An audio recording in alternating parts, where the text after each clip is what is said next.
আজকে সকালবেলাতে বাজার দেখে আমার চক্ষু চড়ক গাছ হয়ে গেছে। মানুষ এত বাজারও করতে পারে? সকালবেলা যখন বাজারে যায় তখন মা বলল যে আজকে মুড়ো দিয়ে ঝোল খাবে। তা আমি মিস্টার দাসকে বললাম যে তাহলে মুড়োটাই একটু বেশি করে নিয়ে এসো, মুড়ি ঘন্ট বানাবো, একটু লাউয়ের তরকারিও করব, আর মুড়োর ঝোল মায়ের জন্য করব। তো উনি বাজারে গেছে, গিয়ে যাহাতক দেখেছে লোটে মাছ, ব্যাস লোটে মাছগুলোকে না কেটে গোটা গোটা মাছ এনেছি। কি লোটে মাছের ঝুড়ো খাবে, প্লাস লোটে মাছের বড়া খাবে, তার সাথে আবার লোটে মাছের একটু গামাখাও খাবে। কত রকমের রান্না করব, তার উপরে মুড়ো নিয়ে এসছে, লাউয়ের তরকারিও করতে হবে। মা আবার লাউয়ের তরকারি খেতে, মানে মুড়ো দিয়ে লাউয়ের তরকারি খেতে খুব পছন্দ করে। এমনি মায়ের এখন খাওয়া দাওয়া অনেকটাই কমে গেছে, তো সেই কারণে না খুব প্রত্যেক দিনই আর কি চেষ্টা করি মায়ের পছন্দের কোনো কিছু রান্না করতে, যাতে দুটো ভাত একটু বেশি করে খায়। তো ছাতা সে তো আর খাওয়াতে পারি না, কিন্তু ওই আর কি মানে কোনো রকমে ইচ্ছে না থাকলেও আর কি জোর জবরদস্তি করে খাওয়া হয়। তো ওইদিকে লাউয়ের তরকারি বসিয়েছি, আর এদিকে আমি এখন লোটে মাছগুলোর কাটার অভিযানে লেগেছি। জানেন, কাঁচি দিয়ে লোটে মাছের মুন্ডুগুলোকে কাটছি। ওই লোটে মাছের ঝুড়ো আর করব না, করব হচ্ছে লোটে মাছের বড়া আর লোটে মাছের গামাখা আর কি, যেটা দুবেলাই আমাদের হয়ে যাবে। মিস্টার দাসকে বললাম যে তুমি না, যেদিন আমার তাড়া থাকে সেই দিন তুমি একেবারে বিশাল কাজের ফিরিস্তি নিয়ে আসো। আজকে একটু রান্নাঘরটা পরিষ্কার করব, তো সেই কারণে আর কি খুব সকালবেলা ঘুম থেকে উঠে স্নান পুজো সমস্ত কিছু সেরে রান্নাঘরে ঢুকে গেছি, যাতে 10টার মধ্যে রান্নাটা শেষ হয়ে যায়, তাহলে আমি রান্নাঘরটা ধরতে পারবো। মিস্টার দাসের আবার আজকে 2:10টার ডিউটিও আছে, অলিরানির ড্রয়িং আছে। তো সব দিক সামলে আবার মাকে টাইমে টাইমে খেতে দেওয়া, ওষুধ দেওয়া, তো সব দিক সামলে উঠে না মানে নিজে না ভুলেই যাই যে আমারও এই কাজটা বাকি আছে, ওটা করতে হবে। এই করতে করতে হাতে গোনা মাত্র 2 দিন আছে পয়লা বৈশাখে। পয়লা বৈশাখের আগে গোটা ঘর তো আর ঝেড়ে উঠাতে পারলাম না, কিন্তু ওই রান্নাঘরটা ঠাকুর ঘরটা ইচ্ছে আছে পরিষ্কার করে নেব, কারণ এই দুটোতেই তো লক্ষ্মী বাস করে। মানুষের রান্নাঘর আর ঠাকুর ঘরে এই লক্ষ্মী বাস করে, জানেন। এটা আমার, আমি একটা রান্নাঘর পরিষ্কার রাখলে নাকি মা লক্ষ্মী খুশি হয়। জানি না কতটা সেটা সত্যি, তো যাই হোক। আর এদিকে আমি লোটে মাছটা রান্না করতে বসিয়ে দিয়েছি। 3টে লোটে মাছ আমি সেদ্ধ করছি, সেটা হচ্ছে লোটে মাছের বানাবো আর কি, কী বলে, লোটে মাছের চপ, বড়া, যেটাই বলুন না কেন। আর এদিকে লোটে মাছগুলোকে লোটে মাছের মশলা কষতে দিলাম। লোটে মাছ খুব নরম মাছ, তো খুব তাড়াতাড়ি সেদ্ধ হয়ে যায়। তো মাছগুলো থেকে না আমি মাছের যে মেন কাঁটাটা, সেই কাঁটাটা বের করে নিচ্ছি। লোটে মাছের চপ আগে বানাতাম বাড়িতে, কিন্তু এখন ওই সময় পরিবর্তন সমস্ত কিছুই আর কি, এখন জীবনে এত ল্যাথ ভরে গেছে না, ইচ্ছেই করে না, কারণ এই সমস্ত হ্যাঙ্গাম হয়। আর আমার বাড়িতে যেহেতু একই গ্যাসে গোপুবাবুরও রান্না হয় না, তো সেই জন্য ওই রান্নাবান্না করে পুরো গ্যাস ট্যাস মুছিয়ে দেওয়ার পরে আবার যদি এইসব এঁঠো জাতীয় রান্না, মানে মাছ পেঁয়াজ রসুন রান্না হয়, তখন সেক্ষেত্রে পারে আবার কাজ, মানে এক কাজ দুবার করতে হয়, এই আর কি। তো যাই হোক, কথা বলতে বলতে আমার এদিকে মাছের কাটা ছাড়ানো হয়ে গেছে। এখন ওই একটা মশলা, আদা পেঁয়াজ রসুন কাঁচা লঙ্কা সমস্ত কিছু, টমেটো, সব কিছুর পেস্ট দিয়ে তার মধ্যে লবণ হলুদ আর একটু বেসন, এর মধ্যে আলুও সেদ্ধ করে দেওয়া যায়। তো সেটা আলু সেদ্ধ করলে একদম সন্ধ্যের চপের মতন হয়ে যাবে। ব্রেড ক্রাম্বস সমস্ত কিছুই লাগবে, যেহেতু আমি এটা জাস্ট এমনি ভাতের সাথে খাবে, তো সেই কারণে একদম ওই বড়ার আকারেই করছি। চপ অন্য দিন বানাবো, তবে হ্যাঁ ইচ্ছে আছে একটা রেসিপি শেয়ার করব আপনাদের সাথে, তবে সেটা আজকে নয়, অন্য কোনো দিন এই লোটে মাছের চপ রেসিপি শেয়ার করব, যেটা ওই কোয়ার্টারে থাকতে খুব বানাতাম। এখন সব ভূত ভবিষ্যৎ বর্তমান হয়ে গেছে। তো যাই হোক, ওদিকে তো বড়াটাকে মেখে একটু 10 মিনিটের জন্য রাখলাম, আর এদিকে আমার মশলার জল পুরো টেনে নিয়েছে। আজকের লোটে মাছগুলো এত রোগা রোগা ছিল না, ওগুলোকে আর মাঝখান দিয়ে কাটিনি, আর সময়েরও খুব অভাব হয়েছিল। তো সেই কারণে ওই মাছের এদিক ওদিক সমস্ত কিছু কেটে ফেটে পরিষ্কার করে ভালো করে ধুয়ে গোটা মাছগুলোই দিলাম। গোটা মাছগুলোই রান্না করতে খুব সুবিধা হয়, মানে যখন পরে গিয়ে দেবো না, মাছগুলো গোটা গোটা থাকবে।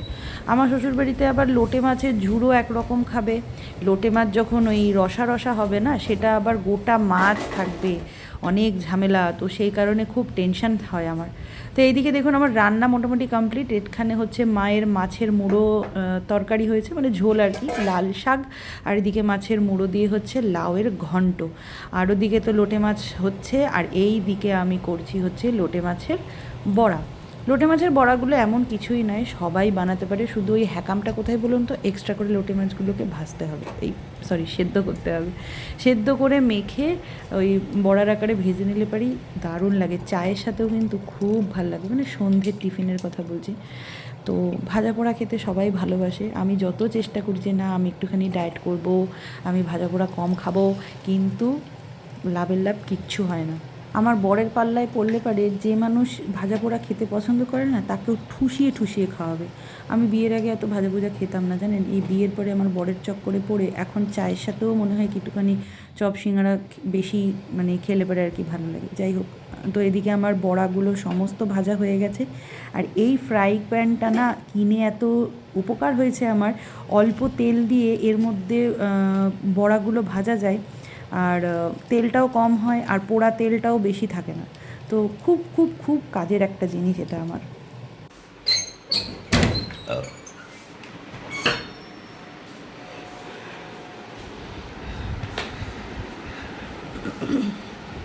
ওকে, খাওয়া দাওয়া কমপ্লিট। মিস্টার দাস নিচে টিভি দেখছে, আর আমার আজকে একটু বেশি খাওয়া হয়ে গেছে। আসলে অনেক দিন পরে আজকে মিস্টার দাস লোটে মাছ নিয়ে এসেছিলো, একেবারে মন প্রাণ ভরে খেয়ে এখন পেট নিয়ে নড়তে পারছি না। আর এই যে অলিরানি এখানে ঘুমাচ্ছে। Hey everyone, good morning, welcome back to my channel. তো আজ হচ্ছে মনডে, অলিরানি চলে গেছে স্কুলে, আর আমি সকালবেলা ঠাকুরঘর ঝাড়াঝাড়ি শুরু করলাম। আমার স্নান টান হয়ে গেছে, গোটা ঘরের কাজ হয়ে গেছে। কালকে রবিবার ছিল, রবিবারে দুপুরের পরের থেকে না, মানে দুপুরবেলায় এমন ঘুম দিয়েছি, ঘুম ভেঙেছি হচ্ছে সন্ধ্যে 7টা 10। তারপরে অলিরানিকে পড়িয়েছি, তারপরে রাতের খাবার খেয়েছি, শুয়ে পড়েছি, এই ছিল। তো আর ওই জন্য আর ব্লগ বানাইনি, ওই রকমই পড়েছিল ব্লগগুলো। তো রান্না তো এমন রান্না কালকে করেছি না, রাতের বেলাতেও ছিল, তো ওই রাতের রান্না মানে ওই খেয়েই শুয়ে পড়া হয়েছিল। তো যাই হোক, আজকে একটা নতুন দিন, নতুন ভাবেই শুরু করছি। জানি না গোটা দিনটা আমার আজকে কীরকম যাবে। তো সকাল থেকে এখনও অবধি, এখন বাজে বেলা 8টা, তো এখনও অবধি সব ঠিকঠাকই আছে। তো দেখা যাক। তো যেহেতু কাল বাদে পরশুই আর কি পয়লা বৈশাখ, আর মাত্র একটা দিন, আর কাল তো সংক্রান্তি, তো সংক্রান্তির দিনে না ঘরদোর আমি ঝাড়ি না। তো ওই কারণে আর এই বছর বললামই, মায়ের জন্য আর কি কোনো দিকেই আমি হাত সেরকম লাগাতে পারিনি।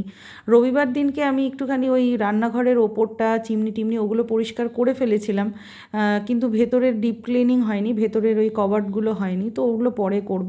আর আজকে ভাবলাম যে ঠাকুরঘরটা ভালো করে পরিষ্কার করে দিই, কারণ পয়লা বৈশাখের দিনকে একটু ইচ্ছে আছে বাড়িতে নারায়ণ পুজো দেবো, তো ইচ্ছে না দেবো, তো সেই কারণেই আর কি জোগাড়জান্তিও করবো। একটু পরে একটু বাজারেও যাব নারায়ণ পুজোর কেনাকাটা করতে, কারণ কালকে মিস্টার দাস আবার যাবে হচ্ছে একটু কলকাতায় মায়ের ওষুধ আনতে, তো সেই কারণে আর কি আজকেই যতটা কাজ মিটিয়ে দেওয়া যায় আর কি, আর কালকে ওই টুকটাক যেগুলো থাকবে সেগুলো আমি করে নেব। তো যাই হোক, এদিকে বকবক করতে করতে আমার ঠাকুর ঘরের সমস্ত কিছু পরিষ্কার হয়ে গেছে। এখন ঠাকুরগুলোকে আসনে পেতে তারপরে পুজো দিয়ে দিলে পারি, ব্যাস। তো পুজো শেষ করে আমি চলে এলাম রান্নাঘরে। যেহেতু রবিবার, কালকে অতিরিক্ত খাওয়া দাওয়া হয়েছে, তো সেই কারণে আজকে আমরা সবাই মোটামুটি পেটকে শান্তি দেবো, নো চাপস, একদম সেদ্ধ পক্ষ খাবো, ব্যাস। তো ওই জন্য ভাতটা বসিয়ে দিলাম, বাজার থেকে এসে একটু পাঁপড় ভেজে নেবো, হয়ে যাবে। কোনো একটা পুজো আচ্ছা অকেশন হলে ফলের দাম একেবারে চড়াত করে এত বেড়ে যায় যে মানে আকাশ ছোঁয়া। আজকে তো নীল ষষ্ঠী আমার, তো সেই কারণে আর কি বাজারে ফলের দাম আগুন, তো কিছু করার নেই, আমারও আর কি লাগবেই।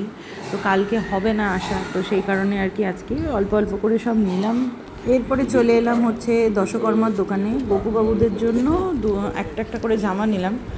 বড় গোপালটার জন্য একটা নিলাম, আর আমাদের পুচকে দুটো গোপালের জন্য নিলাম। গোপালের জামা সেই রকম খুব একটা পছন্দ হলো না, ওই আর কি মানে সেই রকম পেলাম না আর কি।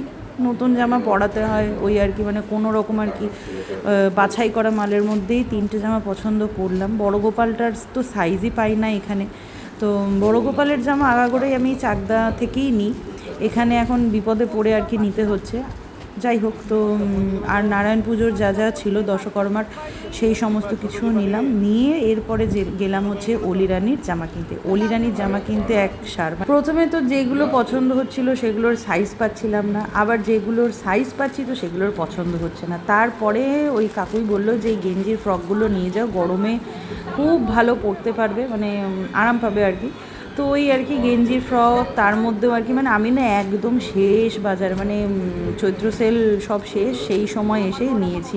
ওই কারণে আর কি বাছাই করা মালের মধ্যে আর কি অলিরানির জামাও সেম কেস হলো। তো যাই হোক, তার মধ্যেও একটা বেশ সুন্দর কালার পছন্দ হয়ে গেলো, যে কালারটা অলিরানি আগে কখনো পরেনি। তো এইদিকে অলিরানির ফ্রক নিলাম, নিয়ে মিস্টার দাসের জন্য নিলাম হচ্ছে একটা বামচাম। মিস্টার দাস বামচাম ছাড়া আর অন্য কিছু নেবে না, ও বলেই দিল, যে কারণ প্রচুর জামা রয়েছে এখন, অফিসেরও আর কি ড্রেস রয়েছে। তো ওর পুজোর জামা কাপড়গুলোই আর কি এখনও একটা দুটো শার্ট পরে রয়েছে, সেটা এখনও পরেনি। তো ওই কারণে ও নিল না, বলে একটা বামচাম নিয়ে নাও। তো ব্যাস এই হচ্ছে আমাদের চৈত্র সেলের কেনাকাটা। আমি আর আমার জন্য কিছু নিলাম না, কারণ আমি ভিডিওর জন্য গোটা বছরই আর কি টুকটাক আমাকে কিনতেই হয়, তো সেই কারণে প্রচুর জামা আছে, আর সেই কারণে আর নিলাম না। আর বেকার এখন তো লাগছেও না, কারণ ভিডিও এখন আপাতত কয়েকদিন বন্ধই রয়েছে, গেট রেডিও শ্যুট করতে পারছি না, প্রচুর ভিডিও মানে দিতে হবে, সবাই বলছেও আর কি। তো দেখি, দেখা যাক। তো চলুন, এদিকে আমাদের কেনাকাটা কমপ্লিট হয়ে গেছে। আচ্ছা দেখিয়ে দিই, এই হচ্ছে আমার আজকে সোমবারের খাবার। এখানে হচ্ছে ছোলা সেদ্ধ, এটা আলু সেদ্ধ, আর কতগুলো ভেন্ডি না শুকোচ্ছিল, তো ওগুলোও সেদ্ধ করে নিয়েছি, প্রেশারে দিয়েছি, তো ওই জন্য একটুখানি বেশি সেদ্ধ হয়ে গেছে। আচ্ছা, বাজারে গেছিলাম, যেহেতু কাল বাদে পরশুই পয়লা বৈশাখ, আর হাতে সময় নেই। অলিরানির জন্য একটা জামা কিনলাম, আর মিস্টার দাসের জন্য একটা বামচাম কিনে নিয়ে এলাম। আপাতত এই বছর এইটুকুই আর কি। আর ঠাকুরের জন্য আর কি, গোপালের জন্য দুটো জামা কিনে নিয়ে এলাম, কারণ এবছর সত্যি পয়সা কড়ির প্রচণ্ড টানাটানি চলছে আর কি, মানে বেশি খরচ করার মতন হ্যাসিয়ত নেই। আর পয়লা বৈশাখের দিন আর কি সকালবেলাতে একটু নারায়ণ পুজো দেবো বাড়িতে। অনেক দিন ধরেই ভাবছিলাম যে দেবো, আর খুব বাজে একটা স্বপ্ন দেখেছি নারায়ণ পুজো নিয়ে, তো সেই কারণেই আর কি আর বেশি দেরি করতে চাই না। পয়লা বৈশাখের দিনটাও ভালো, বছরের প্রথম দিন, বাড়িতে একটু পুজো আর্চা করাও ভালো। তো ব্রাহ্মণকে বলে দেওয়া হয়ে গেছে, তো ওই পুজোর সমস্ত কিছুই কেনা হয়ে গেছে, শুধু কয়েকটা জিনিস বাকি, সেটা কালকে সকালবেলা আমি করে নেবো। তো খিদে পেয়ে গেছে, চলুন। আর আজকে তো নীল ষষ্ঠী, আমার শ্বশুর বাড়িতে নীল ষষ্ঠী নেই, তো ওই জন্য আমি যেরকম সোমবার পালন করি সেরকমই পালন করছি। আমার মা আবার নীল ষষ্ঠীর উপোস করেছে, বোনও করেছে শুনলাম, আমাদের নেই যেহেতু, সেই জন্য আর জোর জবরদস্তি করলাম না।